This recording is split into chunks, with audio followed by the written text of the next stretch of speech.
If you are exhausted, sleep deprived, and starting to feel just a little bit crazy because you are experiencing interruptions throughout the night when you should be sleeping peacefully, then stick around. You do not want to miss my conversation with the sleep lady. We are going to learn how exhausted parents and parents raising young children and infants can improve their sleep situation ASAP. Welcome to C60 Health Connections, where we meet with leading experts who can help you elevate performance in all aspects of your life. My friend, Kim West, aka the Sleep Lady, is with us today. Kim is a mother of two, a licensed clinical social worker, and a child and family therapist. For more than 25 years, she has helped thousands of tired parents around the world get a good night's sleep without letting their children cry it out alone. Kim has appeared on the Dr. Phil show, Today Show, NBC Nightly News, Good Morning America, TLC's Bringing Home the Baby, CNN, and has also been written about in numerous top publications. She is the author of 3 books: The Sleep Lady's Good Night, Sleep Tight, Gentle Proven Solutions to Help Your Child Sleep Well and Wake Up Happy, the Good Night Sleep Tight Workbook, and the Good Night Sleep Tight Workbook for Children with Special Needs. She's also the creator of the Gentle Sleep Coach Training and Certification Program, the first and most comprehensive sleep training program designed to help parents in the world. And this program was actually the start of what is now a global industry, baby and child sleep consultants. And to date, the Gentle Sleep Coach Training and Certification Program is available in 4 languages. My name is Jessica McNaughton, and I'm the CEO at C60 Purple Power and at shopc60.com. I'm a business executive with years of experience in corporate America. And for more than 20 years, I've been exploring various modalities in health, wellness, and spirituality. Now, before we get started, any statements that we talk about today or products that we talk about have not been evaluated by the Food and Drug Administration. Any products or remedies discussed are not intended to diagnose, treat, cure, prevent, or mitigate any disease. Kim, I'm so happy to see you. Thank you so much for joining us today. Thank you. Thank you for having me, Jessica. This is going to be such a fun and interesting conversation. I'm so looking forward to just asking you some questions that a lot of us are curious about. But can we start with, can you tell us a little bit about your background and how you became the sleep lady and an expert helping parents change their sleeping habits and their children's sleeping habits? Yeah.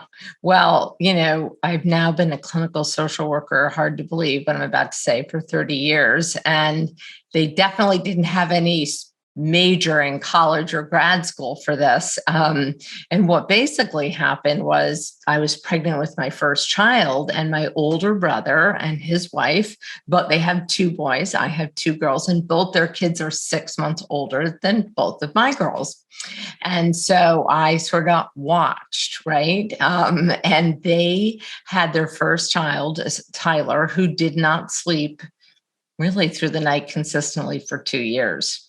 I dedicated my book to Denise, my sister-in-law. And the first time I remember they came down for the holidays, and they were a wreck. I mean, this is like a happily married couple, thankfully still to this day. And they were like, we're never having any more children. And my sister-in-law is like, I'm going to have to quit my job. I can barely function. They were getting out the same sleep book out of the library because it wasn't digital then, multiple times. And I remember being like, wait, what? Sleep is a problem? I didn't hear anything about this. I got super anxious because I love sleep. I've always been somebody who needed more sleep than the average bear. And so when I get anxious about stuff, I start researching. There wasn't much to research back then on it. And so I thought, well, I'm going to I'll see what happens when I have my baby. I had my first baby.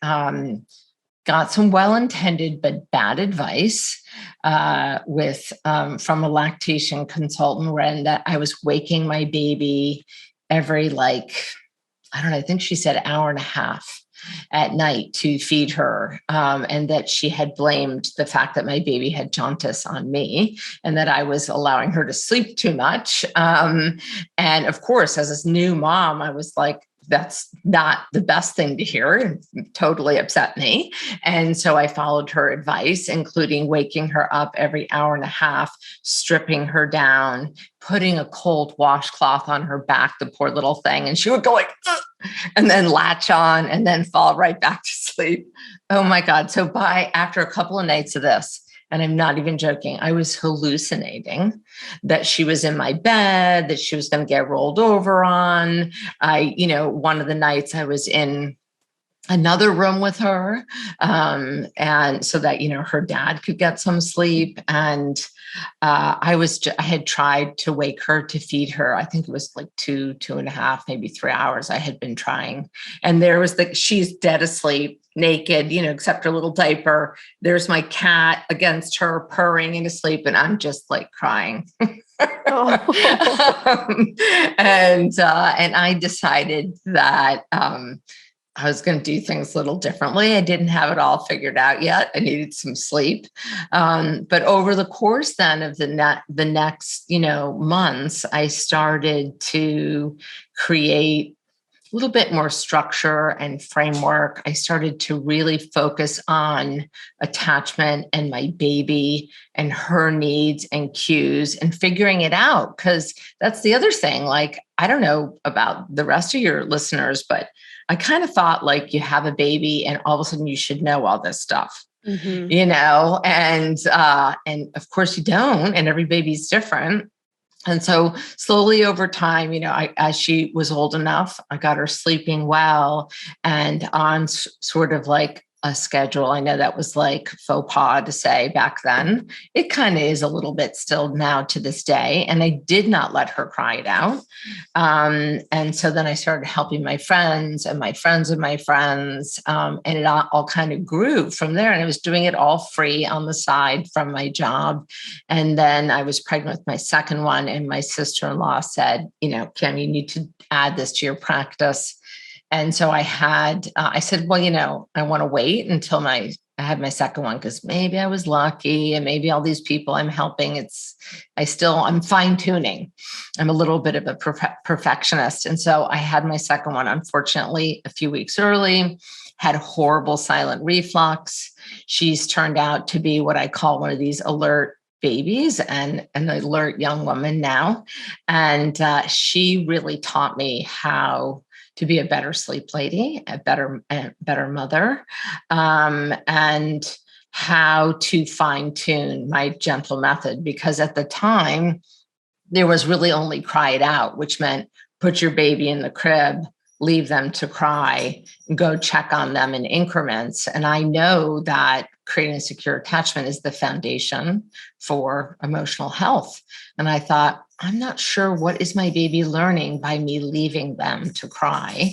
And is there something else I could do? And that's how I developed what's now called the Sleep Lady Shuffle, where it's a gentle method where you put your baby down awake, but you stay and you offer physical and verbal reassurance, doing less and less and moving away as your child learns to incorporate the skill independently. And so it all just kind of took off, because once you get your baby sleeping through the night, it changes their life, and they tell everyone. And nobody likes hearing a baby cry, myself included. And Right. So it made me popular quickly. I'm sorry you got bad advice. That sounds like really bad advice out of the gate. But it happens to all of us on some level, right? Yeah, you turned it around. Okay, so talk to us a little bit about about secure attachment. What is it? What does it mean? Mm-hmm. So it comes from attachment theory that sometimes parents confuse with attachment parenting, although some of the principles of attachment parenting are aligned with attachment theory. It's basically the idea that in the beginning, our baby sees themselves as one with their parent. sometimes they're now showing, or not sometimes, they're now showing it's actually attachment to two caregivers. And it's not always the parents, the biological parents. Sometimes, it can be a grandparent, as an example, and another parent. And so the baby basically learns, as they become more aware that they are a separate being from you, that, oh, I can depend on this figure to attend to me. I can trust that they will help meet my needs. And so that gives me a more secure sense of myself, like in a really, rudimentary understanding. And so you can imagine that that's pretty essential, right? How you feel about yourself, and that you can trust other people in your life. And it ends up affecting, our entire lives, right? And all of our relationships. So you can have, the goal is to have a secure attachment. And then there's, an anxious attachment, avoidant. There's other forms of attachments. By the way, they're all repairable. Okay. On some level, with therapy, and also when intervened early. But we always, what we want to shoot for is a secure attachment with our children. So what's the appropriate age range when parents should really be focused on facilitating secure attachment with their children? Kind of your whole life, because your attachment to your parents change. Like with my children, who are young adults now, I'm still their advisor, and I don't want to say friend, but I'm their mom and their advisor. They check in with me. What do you think of this? How should I handle that? Or, I'm still there for them, and they still need to know that I'm trustworthy. Obviously our needs change as we get older. And if I wanted to say the most critical time is 0 to 3 years. Because so much is happening besides attachment too. Right. So what's the negative part about the cry it out method? Like why would you want to implement the gentle method and in your shuffle, rather than this kind of hardcore cry it out method? Yeah. Well, I think it's important. I think, first of all, parenting is the hardest job in the whole world. And none of us do it perfectly, myself included. And so I don't want to ever come across as, it's my way or the highway kind of thing. Right. And I know that there are plenty of parents who have done graduated extinction, which I'll talk about in a second, and had great success, and everything's fine. So please, parents out there, if you did some, modified form of cry it out and your child's sleeping well and all is well, then all is well. Right. What I really want is for parents to have options, because for years it was either, cry it out or suffer, and wait for them to hopefully outgrow it, and so part of my mission is for parents to have choices. So just quickly, just so you know, behavioral science is kind of simple in this regard, and that there's 3 ways to modify behavior. And I'll say specifically in terms of sleep, one is full extinction, put the baby in the crib, leave, don't go in, period, all night. Right.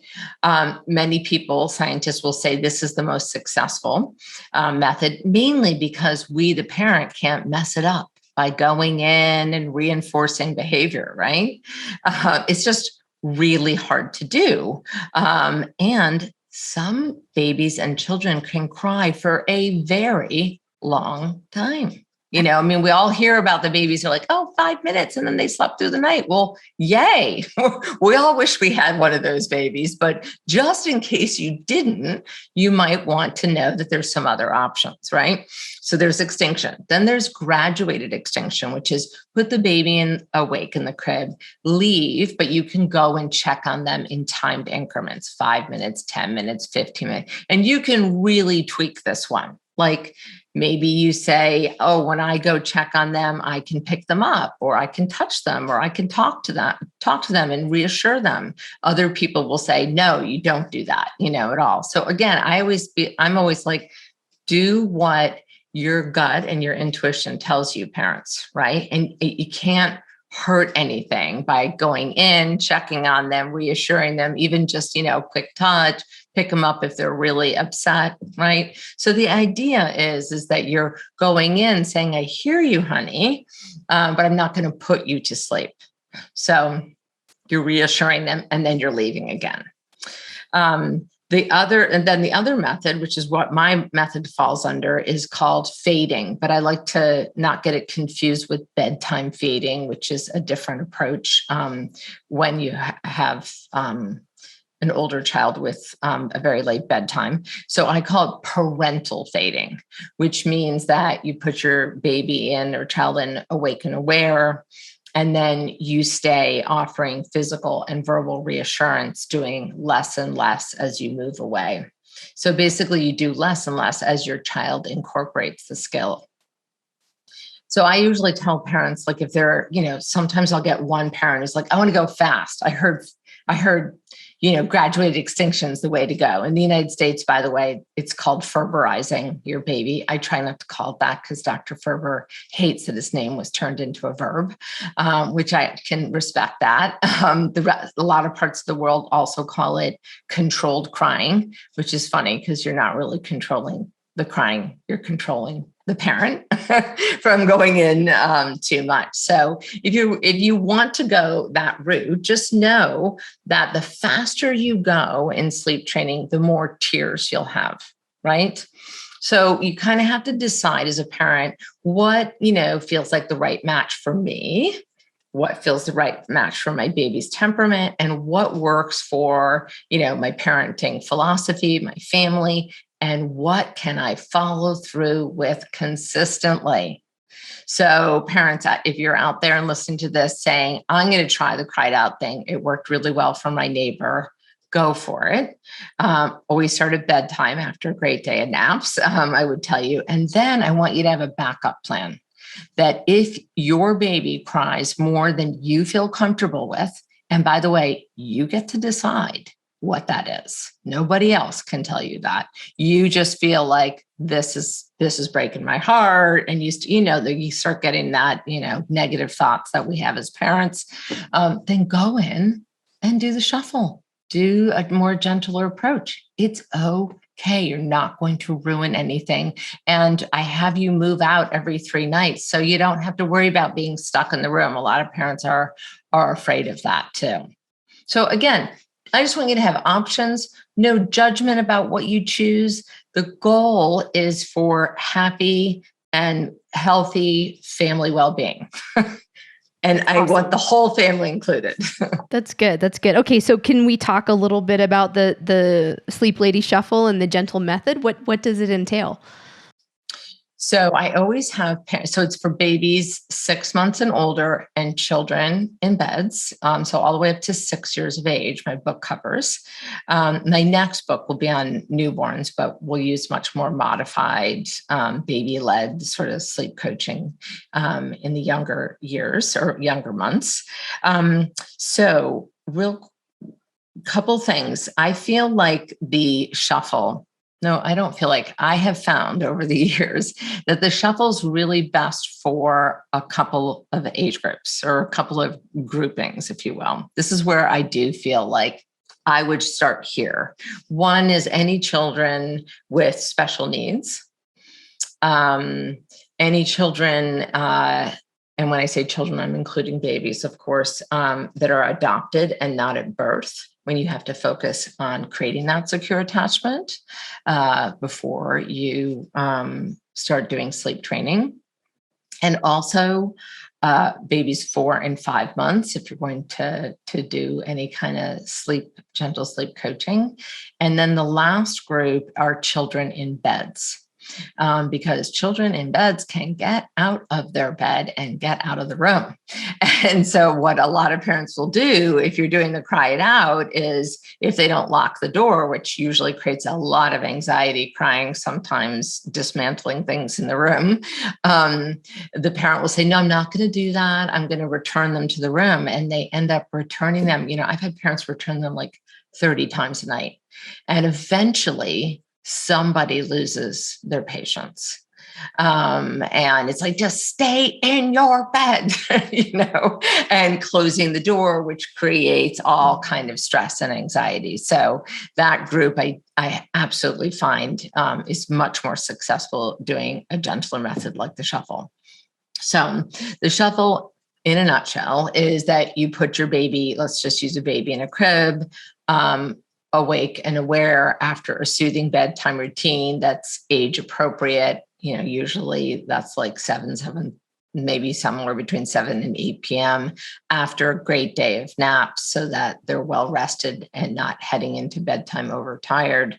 And then you stay, instead of leaving the room when they cry, you stay and offer physical and verbal reassurance, pat, shush, hum, sing, and you can pick up to calm, and you stay until they're asleep. Ideally, trying to do a little bit less over the whatever amount of time that it takes. And then you have the same consistent approach at each awakening. In general, in talking broad strokes, I have you move away every 3 nights. So next to the crib, either halfway to the door or at the door, hall in view, out of the room. And so you're, down the hall until eventually, especially with older kids, you're doing what I call job checks. I'm going to go get my slippers on and I'll be back to check on you, kind of thing. And so that your baby knows that you're there for them and helping them and doing less and less as they learn the skill for themselves. That's awesome. So how long does training your child to be familiar with the sleep shuffle, how long does this typically take? I find that it's like, for babies in cribs, 7 to 10 nights before they're largely sleeping through the night. And then a total of 2 to 3 weeks for naps to be also, day sleep is much harder than night sleep. So total 2 to 3 weeks. And then with older kids, because first of all, the habits are more ingrained, we as the parent have probably been a little bit less consistent over the course of several years instead of months. And the fact that they can get out of their room and their bed, it probably takes closer to 3 weeks, sometimes 4, but usually 3. Well, this is really exciting because in theory, in less than 30 days, you could be reclaiming your ability to sleep through the night because your child has figured out how to sleep through the night. That's right. Okay, this is really exciting. Life transforming. Yeah, it really sounds like it. So let's talk a little bit about the importance of sleep. Like, why is it so critical, not only for babies and children's health and wellness development, but also for parents? Let's talk about what's underneath the value of sleep. Yeah. So, probably most people know this now, but they didn't really know this even 25, 30 years ago. It wasn't talked about a lot. But when you go to sleep, even though our body is resting and sleeping, our brain is doing a lot of important work while we're sleeping for our babies and really our children for probably the first 18 years, maybe 21. They're working on producing and secreting growth hormones to grow at the incredible rate they do, again, largely at night. Then we as adults and our children are working on our immune system, again, largely at night, right? So it makes sense when we get sleep deprived for long enough, we're more likely to get sick, which is why during the pandemic, I was a really big proponent of get good quality sleep. And you do have to get good quality sleep, go to sleep around the same time, wake up around the same time. And the other really important part about sleep is that during sleep, we have memory retention, storage, and consolidation. Right. This is like the foundation of learning. I know I've experienced this. I'm sure you have too. You get sleep deprived, and one of the first thing that goes is your short-term memory. You're like, did I send that email or not? Right. You feel Yeah. like it's just on the grass at the edge of your mind. That sort of sleep deprived fog, brain fog that we have. So it really is foundational for our brain and thinking and memory and storage. And then imagine when you're a child, although I think we're all learning no matter what our age, but especially when our kids are in school, they really need they need access to everything, their brain functioning on a high level so that they can learn and remember everything. Awesome. So you mentioned going to bed at the same time every night. Can you talk to us a little bit more about some of the best practices that you recommend that support structure and getting ready for like having a nighttime routine, whether it's for babies or for young children, that really supports quality restorative sleep? Yeah. So you probably know, and your listeners too, that we all have an internal clock called our circadian rhythm. Um, it is the clock that tells us when to be awake and when to be asleep. And it doesn't really like it when we operate off mode, right? So, in general, I'm going to talk about people who don't work third shift because they have a harder time. But in general, we're supposed to be awake. Our body's supposed to be awake around, 6 to 8 p.m. That's why they apparently call it primetime television too, because they know that that's when we're prime, we're awake, our bodies, sleep pressure has not built up enough yet, again, for us as adults, to go to sleep.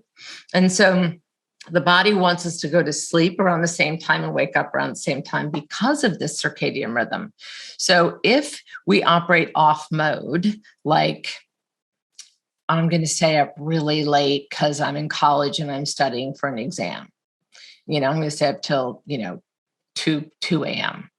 And then I'm sure you've experienced this. I know I have, like you miss your bedtime window and your body says, well, I don't see any signs of going to sleep, which it used to have. It should have a calming routine is one thing, and dim lights or darkness is another thing that tells the body, it's time for bed, secrete melatonin, secrete drowsy making hormones so that we can go to sleep. And if it doesn't see any signs, the TV's on, the music, we're drinking coffee, then it says, we better wake up. And it starts secreting alerting hormones. So the infamous second wind. Our babies get this too. I'm sure our, parents have seen their kids running around like the Energizer Bunny, at 10 p.m. because actually their bedtime was at 8. And now the body's, overcompensating. So we want to kind of catch that wave. Dr. Weisloff uses a great metaphor. He says it's kind of like surfing. You want to catch that wave at the perfect time so it brings you into shore. Otherwise, it crashes on your head, right? And you get that second wind. And then it's hard to go to sleep and stay asleep. So they say the adult average window, again, some people argue that this is not totally true because it depends on your chronotype, but is something like 10 to 11 p.m. Dr. Michael Brias, the sleep doctor, has a great quiz on his website on figure out what your chronotype is, which will tell you are you like a night owl or a morning bird? But he has different metaphors for it. But that's really helpful so that then you can work with your own body type, because they do say that there is a hereditary connection with that. And that it's really hard to change. Like if you're a morning lark, then you probably will be a morning lark your whole life. And so you're better off kind of working with that. That's great. So the planning on the same time every night is important. Turning down the lights. Are there any other things that you recommend that are really good to support like a healthy, consistent, secure nighttime routine? You guys have probably already heard this one, but no screen time, Yeah. at least an hour, ideally 2 hours before bedtime. Personally have a hard time with this one myself, and I'm even the sleep lady. That's really important because screen time, even your phone, an iPad, your computer, the light, the blue in the light tells the body to not secrete melatonin. So you can get, if you really are having a struggle, you can use, there's some great apps that will reduce the light on your screens and, on your phone, your every screen. You can also get amber blue light blocking glasses. Definitely recommend those. Again, especially if you're suffering with insomnia. Also, if you are a parent that's getting up in the middle of the night and you have to care for a baby and you have a tendency to have insomnia and difficulty going back to sleep after your baby, is woken up, let's say for feeding, you can get amber night lights and then wear those blue light blocking sunglasses. They look like sunglasses, but they're, like a lighter lens that you can see through. That's super important.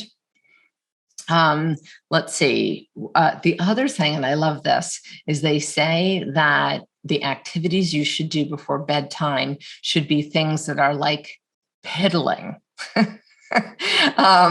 Like, kind of mindless things. Don't probably be reading a textbook or, some intense book or scary thriller. Light reading, kind of mindless reading, piddling activities could be, putting away the laundry, something, putting on whatever cream on your hands and feet, meditating, doing some light stretching, just kind of calming rituals. Deep breathing exercises are great. All those kinds of things, and try as best as possible to only vary your bedtime by an hour. That's a hard one to do, but in general, that's what you want to try to do. Okay. With the screen time, would that also include like video games? If kids wanted to play video games, before bed or after dinner? So children, they say, 2 hours. Okay. And really no screen time before 2 years of age is, what the AAP recommends. I know that that's hard for a lot of parents, but again, everything within reason. But absolutely, video games are definitely screen time. So can you talk to us a little bit about how like nutrition and lifestyle choices can also impact sleep? Well, yes. So, some of the obvious ones that we all know about is caffeine and sugar, that are hidden in a lot of things that we might think is simple and easy. That's really important. Things that affect, reflux. So gut health is important. Constipation disrupts sleep, again, connected to gut health. Allergies, asthma, sleep apnea, restless leg syndrome. And a lot of times, of course, I'm not a physician, but for instance, restless leg syndrome, where you see low ferritin, lots of times that can be treated with iron. And then once the iron stores are up, then healthy diet, that's filled with whole foods and nutrients and enough, dark green leafy vegetables, that kinds of things. So really eating healthy, absolutely, and not eating right before bed, giving yourself, at least 4 hours before going to bed and eat. 4 hours before, after you eat, before going to sleep. Okay, ideally, so you give your body the time to digest, so it's not doing it when you're trying to get restful sleep. That's the smallest window I hear. Yeah. Okay. Well, I guess probably, it depends. Like, for instance, my partner has reflux, so his should be longer. He should have more hours between eating and when he goes and lays down. Okay.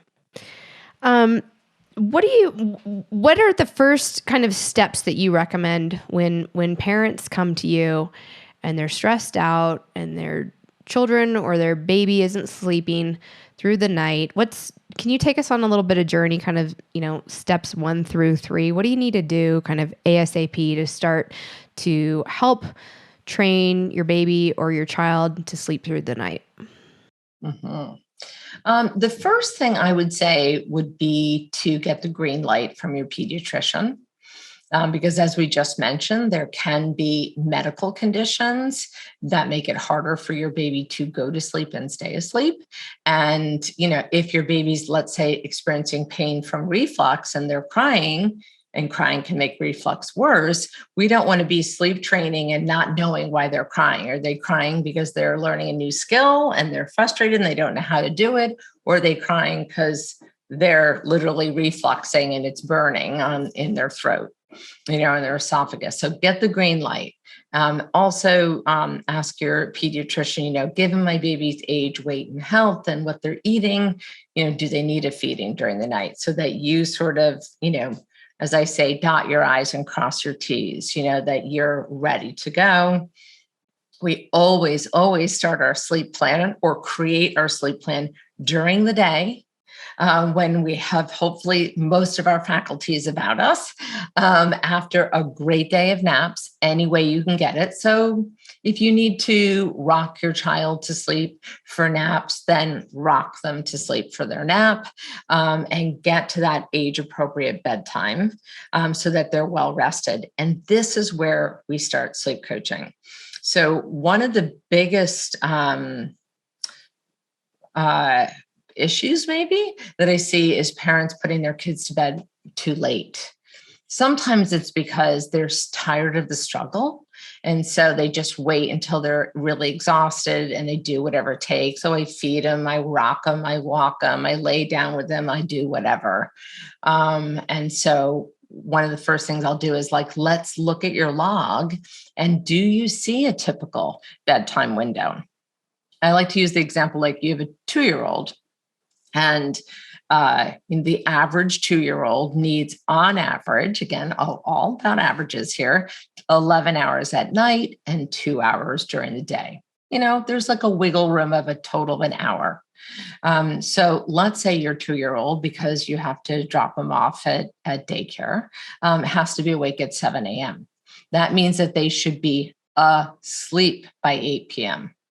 So I help parents to kind of let's figure out the bedtime window. Usually you'll see then your 2-year-old might be tired, earlier before that. And so you start that soothing routine. Remember thinking about how can I message to the circadian rhythm that it's time to relax, secrete melatonin. So going into the sleeping area of the home, whether it's having, a warm bath, brushing teeth, getting, into PJs, and then into the room, shade down, dimmer light on, not too dim that we can't look at a book, because I'm a big proponent of looking at picture books and reading picture books with our children, even babies. There's so much fascinating research that goes on about that. And then having that soothing routine, allowing everybody to be completely present, including ourselves. There's Doug Teedy did some great studies on when we are emotionally available as a parent, that it's easier for our children to go to sleep and stay asleep. So I usually encourage parents, put away your phone if you can, leave it out of the room, and just be present for 20 minutes looking at, a book, and then kisses and prayers or whatever you like to do. And we start there at bedtime. And then I usually create a sleep plan and I teach my gentle sleep coaches to do the same thing of, how we're going to handle bedtime, then how we're going to handle all the night wakings, and then the naps during the day. So what I have done for, over 20 years is I create a plan with the family. We pick the first night, and we set the stage for that first night, most popular night. is Friday night, of course. Not like it's a terribly fun thing to do, but at least, you can take some naps during the day as the parents on Saturday and Sunday, hopefully if you don't work weekends. And then I call the families, or my coaches call the families the next morning. How to go, tell me everything, and then what we're going to continue to do and what we're going to shift up, and then how to plan for the naps. And so it's common for a family to feel like, this is a drag. I'm stuck in the house all the time. We have to leave, the barbecues early, that kind of thing. And I always say, you know what? It's worth it. Because once you get your child sleeping through the night and you're on like a schedule, you will protect that like the gold that it is.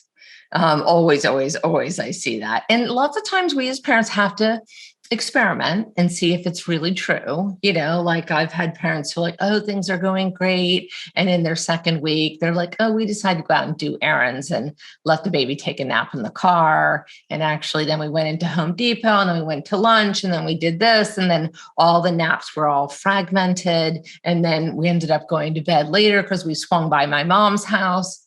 And then now the baby woke up more at night or woke up at 5 a.m. And then they'll be like, okay, Kim, got it. We actually see that this really makes a difference. So it sounds like you also recommend a schedule for naps. Same time of the day, every day during this training period, and the same time for a nap. Is that true? Yeah, because the circadian works all the way around the clock. Okay. Yeah. Mm-hmm. Is there a right time for naps? Is it 20 minutes? Is it an hour? Is it like where do you start? So I usually go by like bare minimum, like at least one sleep cycle of around 45 minutes. Some people say 40, some people say 50. So cut it in the middle. Yeah, I don't know, if you've ever napped before yourself, Jessica, but I know I have. And I notice that if I don't set the alarm, I tend to like wake up at around 45 minutes. And then I could go back to sleep, like if my life could afford for me to nap. But that's because you go for, you're changing sleep cycles. So we want to go for at least 45. I say anything other than that, like 30 minutes, I call that a disaster nap. Now, by the way, I'm not talking about adults because I know that there are plenty of adults who do the 20-minute power nap, and it's a beautiful thing. So I think absolutely, but we're talking about children who's, because they're growing at the rate that they're growing, that actually still need multiple naps in a day. Okay. For kids that are a bit older, so they're not infants anymore, how many of these do they need? So I'll give you a quick rundown on the age group. So like 6 to 9 months, it's about 3 naps, like 2 bigger naps and a third bonus nap. And then 9 months to anywhere between 15 and 18 months, it's 2 naps. And then between 15 and 18 months, our toddlers transition to 1 afternoon nap. And then they stay on that 1 afternoon nap. The average is until 4 years of age. I've seen a lot of 3.5-year-olds give up their afternoon nap or have one every other day. I'm a big proponent of transitioning to quiet time. I will tell you, I have 2 girls, same parents, and one stopped napping at 3.5, and the other one, I had to actually help her stop napping at 5 because she was going to kindergarten. It was who she was and what she needed. Yeah. Kim, this has been such an interesting conversation. I so greatly appreciate all that you've contributed and shared with us today. Do you have any parting words of wisdom for our audience and for parents out there who are feeling frazzled and sleep deprived? Any guidance that you want to give them before we leave today? Yes, I would say that it's never too late. You can always improve your child's sleep. And so don't give up. It might take a little bit longer if your child's older, but there's always hope. That's awesome. How can people get in touch with you? We're going to put all your contact information in your show notes, but do you want to just let us know really quick your website and the programs? And if there's somebody out there who is a coach and they're interested in going through your training and your certification program, because they're also passionate about helping parents and their children achieve great sleep outcomes, how can they get in touch with you as well? Absolutely. So sleeplady.com is really where it all is. My courses and also my directory of my coaches, my gentle sleep coaches. And if someone is interested in being a gentle sleep coach, they could go to gentlesleepcoach.com. Awesome. Well, thank you so much. It was great to see you today, Kim. And for those of you out there, if you appreciate this content, please like and share it and subscribe. Thank you.